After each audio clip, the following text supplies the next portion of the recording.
This is King Charles and Queen Consort Camilla emerging from Buckingham Palace. And in fact, we're just craning our necks here to catch a glimpse there in the Diamond Jubilee coach, a special coach made for Queen Elizabeth in 2012 for her 60th anniversary on the throne.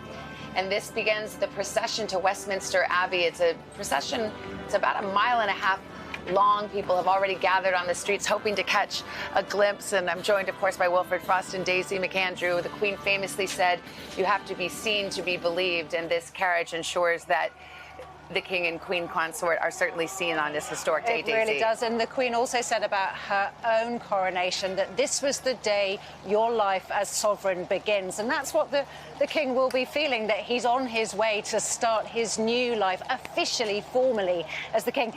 And you can see there being the carriage being pulled by those 6 beautiful horses, hand-picked because they're so good under pressure. They're called Icon, Shadow, Milford Haven, Echo, Knightsbridge and Tyrone. You get an A+, Daisy, for trivia. And we can see it. And actually, if you take our shot, I think we can see them right behind us. And they're already in their some of their royal robes. There will be many costume changes today, but they're in their robes of state, Wilfred. Yeah, and 4 costume changes for the King, as you said today. I'm interested, just as we watch the coach go behind us, in how smooth it's rolling, because there's been much coverage for this state coach. It actually has 6 hydraulic stabilizers. When we see the coach on the way back, it doesn't, so it might be a bit more bumpy ride for the King and Queen. It also has air conditioning. It was only built, it looks old, but it was built in 2012. As they won't be needing they said. They won't be needing the air conditioning, but maybe it also means it's particularly dry and watertight. Yeah, they otherwise... appreciate the climate control, no doubt. And you mentioned the comfort of the ride. This is in stark contrast to the gold coach, which is an ancient coach, will be used for the procession back from Westminster Abbey, and it's a famously bumpy ride.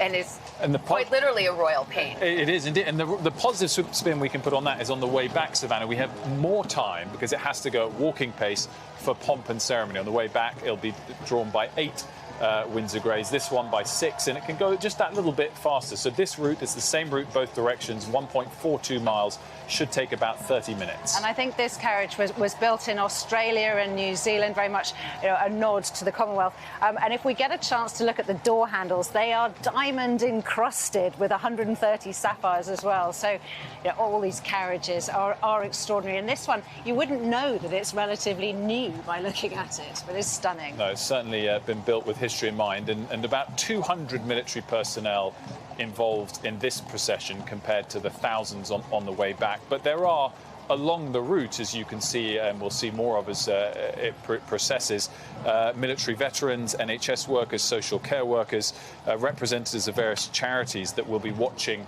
alongside the route, lining the route, as opposed to the 200 military personnel actually in this procession. There has really been an effort to make sure that people, in particular those who are part of the charities that the Prince holds so dear, the former Princess, the Prince's Trust, was Prince Charles's longtime trust, that they are part of this service. Some are in attendance at the service, some are here in the stands that they've set up here at Buckingham Palace, and it's obviously a cause that's near and dear to him. It really is. In fact, they just went past a specially built a gallery of seats, and a number of those were taken up by health and social care workers. And actually, when we get into the Abbey as well, a lot of the guests at the Abbey were people who went above and beyond during the coronavirus pandemic.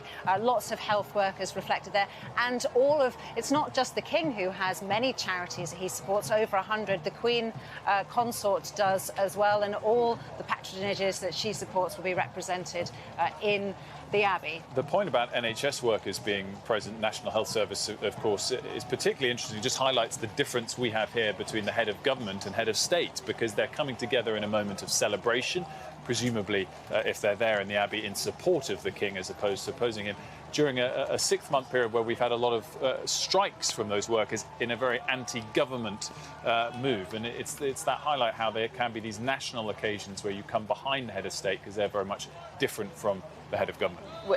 At the Queen's passing, we talked frequently about what a time of upheaval it was to lose a Queen who had reigned for 70 years, but then also to have a change in government, and then yet another change in government hot on its heels. I remember talking that week with you about whether, as Liz Truss had become Prime Minister, the unity would carry forward and it would act as a catalyst for the country both economically and politically. Clearly, it did not. We went through more turmoil than you could possibly expect after that. But again, the King's not here for the coronation to bring unity as a catalyst. That's for the politicians and business leaders to deliver on. But what I do maintain is it definitely doesn't work against that. It's a moment of celebration. And actually thinking about the pandemic, that was one of the moments where the nation really did look to the Queen to offer some reassurance in those extraordinary deliberate statements that she gave us, saying, we will meet again, it'll all be okay. Well, I want to introduce some of our other royal experts who will be alongside us this afternoon as we witness this history. We have Simon Lewis, Katie Nicholl, Vanity Fair royal correspondent. Simon Lewis is the former first communications secretary to Queen Elizabeth II, and we have a British historian, Tim Bouverie. So good morning to all of you. I should mention, as we look at some of these images and we get a nice shot there and we can see some of the royal robes, those are the robes of his state, the first robes. And in fact, right now King Charles is wearing a robe that was worn by his grandfather at his coronation in 1937. So let's turn to our historian that we have, Tim Bouverie. What are your thoughts this morning as we start to watch this unfold? Well, Susanna, this is a ceremony that goes back not just hundreds but almost thousands of years. Its inspiration comes from biblical times and the ancient Egyptians, but this is relatively modest compared to what Charles's forebears had to go through. They would have processed from the Tower of London, the bastion of the state, where they would have prayed the night before and been guarded, because successions, and this is what the coronation is all about, successions have been contested in the past, and it is important to legitimise the monarch in front of his people, and that is why there is so much pomp and pageantry. It is a way of legitimising a monarch, much as the inauguration of an American president would perform the same sort of ceremonial function in the United States. So a smaller procession than happened in the 17th and 16th and 15th centuries, which would have gone throughout the entire city.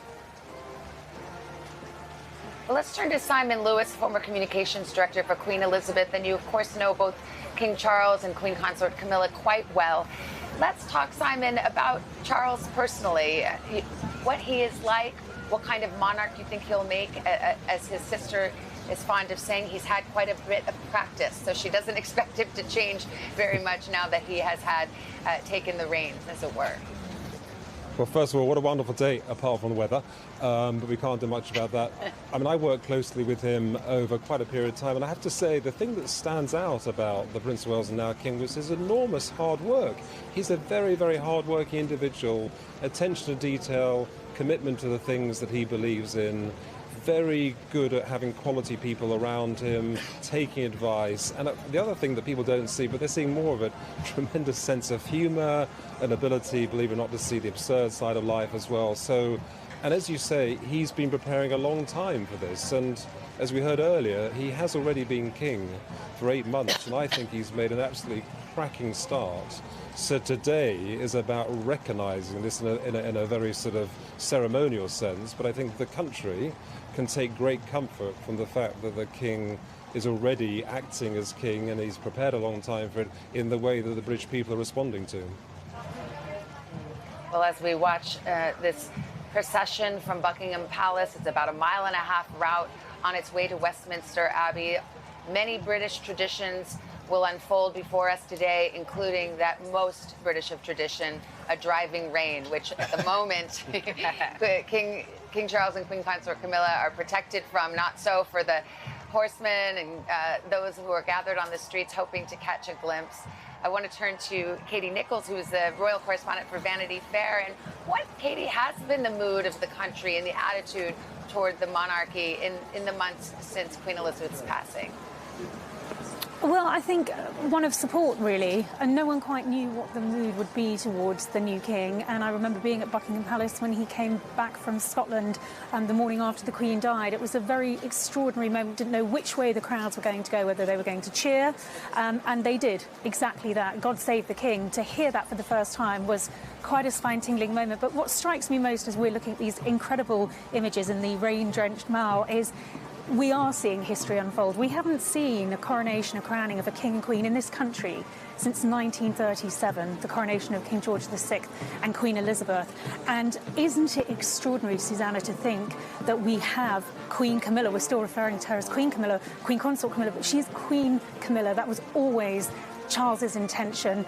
Back when they got married in 2005, we were told it would be Princess Consort. This metamorphosis is extraordinary. So for me, to see her sitting by the King's side in the Diamond State coach, a coach only used by sovereigns, is an extraordinary and historic moment. Well, let's bring our communications director, Simon Lewis, who worked for the Queen, in on that very point, because the transformation of Camilla over these last decades, where today she will be crowned Queen of this country, that is a moment that many people would have thought impossible if you had asked them a couple of decades ago. Absolutely right. If you go back to 1998, those very, very difficult times after the death of the late Princess of Wales, so people had said in 25 years' time it'll be Queen Camilla. A lot of people would have said, I just don't think that's going to happen. And huge credit to the Queen herself, because it is extremely difficult at the best of times to be in the public eye. Not only has she been in the public eye, but she's had to create a role for herself alongside the Prince of Wales and now as Queen. And I think it's a tremendous example of remaining focused on what she needed to do to support the Prince of Wales and now the King. And I think today is absolutely about the Queen as well as the King. And what a fantastic team they are making already. Daisy, it is abundantly clear how deep the bond between Charles and Camilla is, obviously going back decades, and of course a rather scandalous beginning, but now they seem as solid as ever. Yeah, it was extraordinary on his recent visit to Germany, where he spoke in German, but he made this speech and he got a standing ovation. And the way that Camilla put her hand on Charles's arm in a sort of well done you, and you really saw a snapshot of the connection. And many people who've worked closely with them say that whenever he gets anxious, we again saw it with the pen, when the pen didn't work, when he was signing something after the Queen's funeral and so on, and he got very grumpy and she cheered him up. She's extraordinary at doing that. You see them out and about laughing like drains. Clearly, you know, she can make him laugh and he can make her laugh. So there is a connection there, which is very obvious. And it's very good for the rest of us to have a king who has a queen by his side who's such a support. Actually, many people who know Camilla will say she's the one you'd want to sit next to at a dinner party, Wilfred, that she's fun and lively, and she obviously brings out that side of King Charles, who, you know, as sort of famously could, as she says, I'll borrow her word, she calls him impatient, others might say grumpy, but that she brings out that softer side of him. Hugely good fun, and always willing to make fun of herself as well. Very self-deprecating, which I think is a great trait that she has. And absolutely true, the extraordinary U-turn in her public opinion. Don't forget, it was less than a year ago at the Queen's Platinum Jubilee where the late Queen made it clear that she did want the word Queen to be used for her daughter-in-law. That was the kind of catalysing moment for it. And of course, she will also be anointed today because her husband, the King, has wished that to be happened. She'll be called Queen. I also can't wait till they appear on the balcony later together. There's a lot of discussion about who else will make it onto the balcony, but the key point is they will come out together as King and Queen, and that'll be a really wonderful moment. It will also be the first time in 100 years that Queen Elizabeth has not been part of that balcony scene, so it will be a poignant moment in a sense as well. I want to turn to our historian Tim Bouverie, because when you go back and you read some of the things that then Prince Charles would say about his role, I mean, he barely disguised, if not contempt, at least discomfort with the role. I just read a quote from him where he said, it dawns on you in the most ghastly and inexorable way when you're a child that you are not ordinary, that there is a destiny that you've been born into. And I was so struck by those words that he used. Well, possibly you could be prone to self-pity if you were born into what is essentially a goldfish bowl and have a job which he's had for so long, nearly 70 years, of being Prince of Wales, which has no official job description. He has had to make it up as he went along, and people have talked about how the King, as Prince of Wales, has courted an element of controversy compared to Queen Elizabeth, well, it did help that Queen Elizabeth became Queen in her early 20s, whereas the King had an incredibly long apprenticeship, and he had to decide, am I just going to walk around and pull curtains in front of plaques and cut ribbons, or am I going to speak out on issues that really matter? And many of these issues are now not controversial, such as his championship of the environment and his warnings about climate change. I think most people would regard that as a major service that he has performed not only to the United Kingdom but also to the wider world. So it's been a very difficult role, and he's certainly had his ups and downs, but I think most of the people of the United Kingdom and the wider world would say he has performed a difficult role well, and now he's moving to a different role. Being sovereign, you can't speak out on these things. One of the reasons that the late Queen and her successors were able to endure and the monarchy survived in this country when it didn't in other European countries was because they didn't say anything about political issues. As soon as you say one thing, you alienate people. And I think he is very cognizant of that and will reflect that in his new role as king. And we're starting to see some of the arrivals of the royal family in our first glimpse of the Duke of Sussex, Prince Harry, as well. We saw cousins Beatrice and Eugenie. They are entering into Westminster Abbey. I want to go to Keir Simmons as we watch some of these arrivals. The more royal you are, the later you get to come. Some of the attendees arrived there hours and hours ago, but now we're starting to see members of the family file in, Keir. That's right, Savannah. It's a little like a wedding, isn't it? Except, of course, this is the marriage of the king to his country, and so you're seeing the family members arrive now with the Abbey full, and of course that moment that we have been waiting for, to see Prince Harry walk in, as you mentioned, walking under the canopy there outside the entrance to Westminster Abbey, because we have classic British weather here. Other members of the royal family offered umbrellas to walk in to stay dry as they head in for this ceremony. It wasn't possible to see the Duke of Sussex's face as he strolled, looking fairly relaxed into the Abbey. I have to say, though, Savannah, just looking at the pictures of the King himself, we've mentioned over the past few days how relaxed and even laughing and smiling he has seemed. The burden of it does appear to be weighing on him a little bit as he heads towards this history-making moment. I mean, the most important moment, the most important day of his life. I wouldn't say he's necessarily looking anxious, but pensive, perhaps, and that's understandable.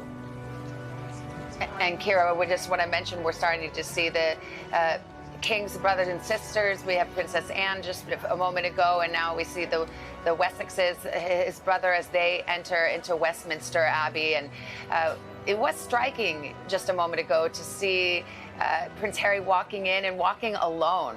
Wilfred, we know that his wife Meghan is back in California. Today is the 4th birthday of the King's grandson, Archie. By the way, the King was 4 years old when his mother was coronated, so there's a certain thread there, but it was striking to see him walk that hall alone. He broke into a smile, seemed to acknowledge people he recognized. Well, there's certain comparison on the 4-year-old point, but with an extra generation in between, don't let's forget. No, I thought that the good thing is he arrived alongside his cousins. There wasn't a total degree of separation, and of course we didn't expect him to have the same scale as his brother will have as the next in line to the throne.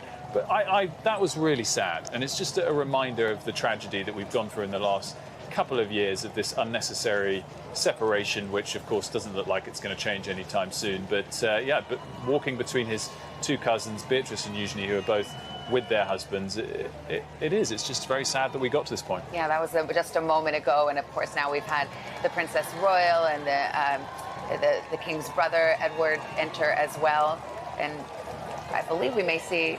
Trying to make out if we had seen Andrew there. That was Andrew. Yeah, I thought so. Okay. And of course, just also on the subject of Harry, we know he would have wanted to have worn his military uniform had he been allowed to, in exactly the same way as he wanted to at his grandmother's funeral. But as a non-working royal, he's not a working royal anymore. He's not allowed to, which is ironic given that only he and Andrew actually did active service in the military. I paused because I thought I recognized Andrew, but he did seem to be in some sort of vestment. He wasn't in a morning suit as Harry was, and is that something that was unexpected? It's some kind of robe or gown, but I don't think it was his military uniform. Not the military uniform, because he is no longer a working royal either, because of stemming from the scandal regarding Jeffrey Epstein and some of the allegations and a lawsuit about that. Yes, and he certainly won't be involved in parts of the processions back, and he certainly won't be on the balcony later. There's much debate as to whether or not Harry would be, and I think it's a missed opportunity for everyone if he's not, but the expectation very firmly is that he won't be. And I think that works both ways. I think that he's come back saying he wants certain apologies,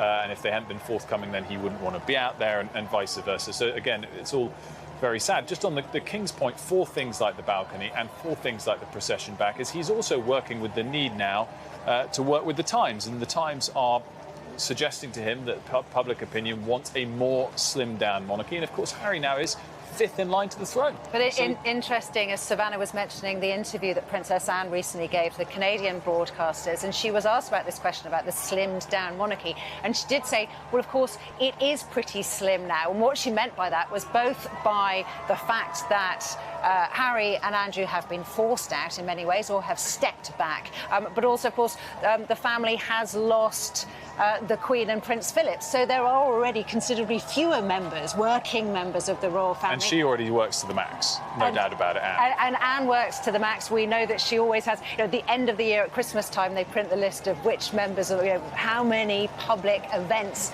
the royal families go to, and it's like a sort of a table. Badge of honor. And there's competition. The Princess Royal is always at the top. She's always at the top of the league table, and proud to be so. Let me turn to Simon Lewis as we continue to watch this procession in rainy London as the King and Queen Consort Camilla make their way from Buckingham Palace to Westminster Abbey for the coronation, which is set to begin in about 15 minutes. And any moment we should see Prince and Princess of Wales, William and Kate, and their children arrive, although Prince George, who has a special role as a page of honor, will be with his other pages and not with the family as they come into the church this morning.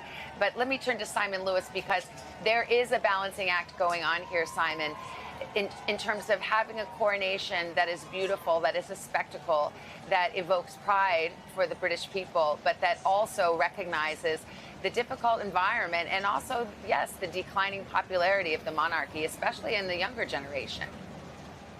Well, that's why the theme of service is so important, because it's central to the liturgy and it's central to what the Prince of Wales believes in and will do as king. I do think that the monarchy relies on people being able to see how it's serving the country and its sense of duty and responsibility, and that's what the king needs to do and will do. The challenge, of course, is that every generation, every young generation that comes along starts by feeling indifferent towards the monarchy, and I think what the king needs to do, and he's got so many examples of where he does it so well already with his charities, is to connect with younger people. By connecting with younger people, you then ensure the future of the monarchy. And there's a wonderful sound behind us as we're talking. I think the arrival's about to happen, but it's very important that at this stage and from this platform, there's a reconnection with the young people of this country, which is there to be done, but it needs very careful navigation. Indeed, and we're watching as the procession makes its way now, getting closer to Westminster Abbey, which is, of course, this historic venue of coronations dating back thousands of years, and will again be witness to history today.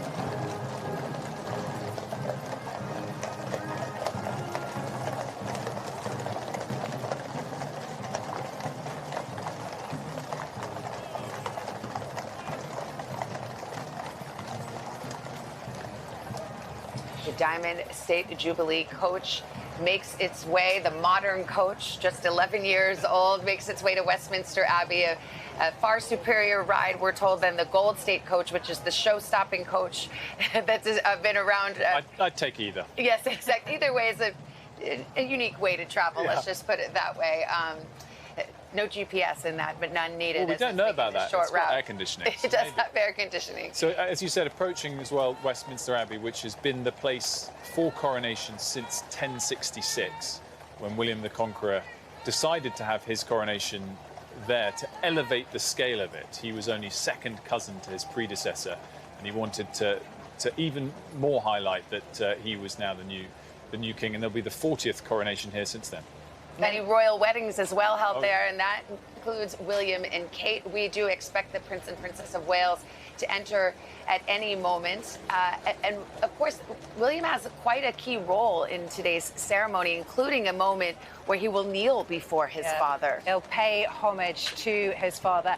And of course, George, as you were mentioning, has a key role, and that key role is about to be enacted because as the King and Queen, on the website, she is already now the Queen, Queen Camilla. As they come out, we'll see the extent of their ermine-lined robes, and it's those robes that the pages of honour will help to carry. They've got 4 pages each, one of whom actually has broken his arm. One of Camilla's page boys has broken his arm, so he's going to struggle helping to carry the robe. I think it's a sling worn by William the Conqueror. Yes, as diamond encrusted, maybe. Like any big event, there will be things that are unplanned and unanticipated, but here we have the moment of arrival by King Charles and Queen Camilla.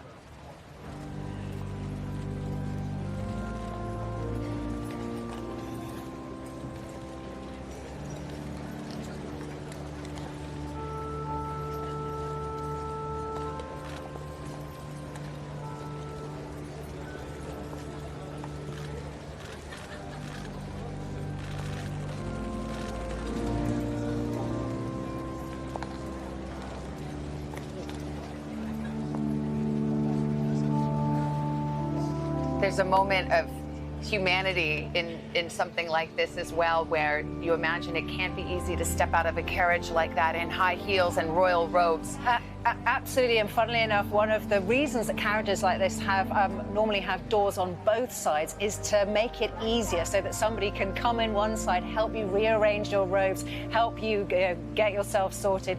But many stories from the 1953 service of people ripping their robes by other people stepping on them, getting tangled in them, and so on. So lots of jeopardy. I think the BBC feed, which we're taking, and all broadcasters around the world are taking, cut away from that shot. Yeah, just in case. For a reason. Because it is not easy to step out of that carriage. Speaking of rehearsing, we've heard that Charles and Camilla have been wearing their crowns around the palace. As you do. As one does in order to practice, because the crown itself, well, there's several crowns today, actually. They each have a set of crowns, but they're very heavy indeed. And St. Edward's crown, which he will be crowned in, he will wear for about an hour, and that is it. He'll then take it off before he leaves, and he'll never wear it again in his entire reign. In fact, nobody will until his successor is crowned.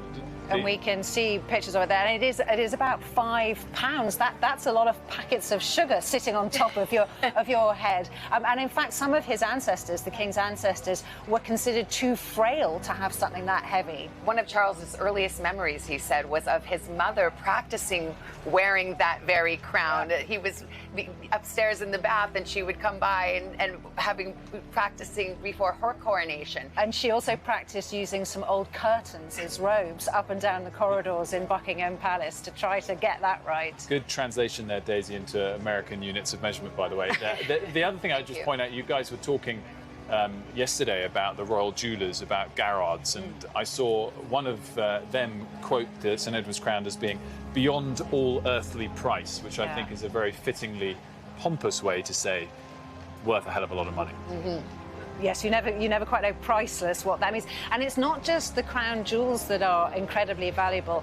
Some of the robes and clothes, when they talk about them being, a golden robe, the thread is made of gold and is incredibly heavy. Just want to pause for a moment and take a look at the seating there, and you can see the Wessexes, the king's brother and his wife sitting there near the front row. We have the Harry in the third row, which had been reported. We see the Princess Royal.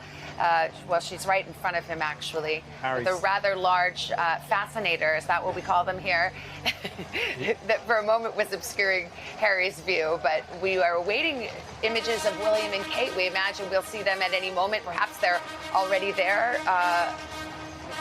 We frankly expected to see them before this moment, so we will have to see how this unfolds. And it now looks stuck in traffic, perhaps. It looks like there won't be tiaras. There was a lot of chat about whether the female members of the royal family would be wearing tiaras or hats or fascinators, but so far I haven't spotted any tiaras. So we think that, and then there was a rumour that Kate would be wearing a floral headband instead of a tiara. So all the fashionistas will be waiting with bated breath.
So as this processional enters Westminster Abbey, you're seeing some of the royal regalia steeped in history, used in many, many coronations past. We've seen one of the crowns that will be worn today by the king.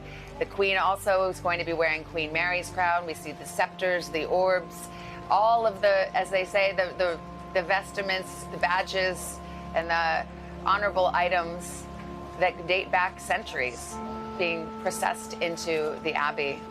All the regalia, and you can see that the king has chosen various people to carry these incredible regalia. You can see Floella Benjamin was a children's TV presenter on the right, now a member of the House of Lords. The orb on the left that you'll see, the cross on the top is actually wonky, is now on our right, being carried to the right of the crown, because the crown jewels, there was an attempted theft on them many hundreds of years ago, and the orb was dropped, and now the crown is wonky. And there is the Queen in her Bruce Oldfield dress. And it's important as well just to note that even though today, of course, the king became king the moment his late mother passed away, the reason you see the crowns and all the rest of the regalia travel into the service ahead of them is because historically, until they were crowned, they wouldn't necessarily become king. So he is the king, but he follows in the crown that this service will duly place on his head once he's anointed by God. A moment and watch this. Of course, both king and queen surrounded by pages, and the king's eldest grandson, George, has the honor of being one of those pages today. Let's watch as the ceremony begins.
Hey, thanks for watching. Don't miss the Today Show every weekday at 11 a.m. Eastern, 8 Pacific on our streaming channel, Today All Day.